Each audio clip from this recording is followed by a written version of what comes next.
குல்லி ஷையின், குல்லி ஷையின், குல்லி ஷையின் என்றால் அனைத்து பொருள்கள், அதாவது அனைத்து உலகளாவிய இருப்பு என்று பொருள்.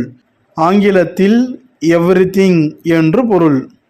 குல்லி, குல்லி என்றால் எல்லாம், அனைத்தும் என்று பொருள்.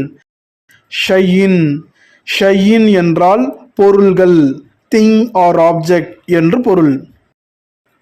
குல்லி ஷையின் என்றால் அனைத்து பொருள்கள், அதாவது அனைத்து உலகளாவிய இருப்பு என்று பொருள். تبارك الذي بيده الملك وهو على كل شيء قدير.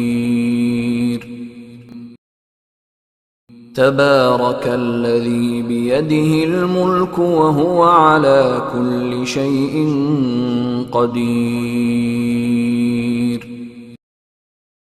குர்ஆனில் ஒரு வார்த்தை கற்றதற்கு ஜஸகல்லாஹ் ஹைர்.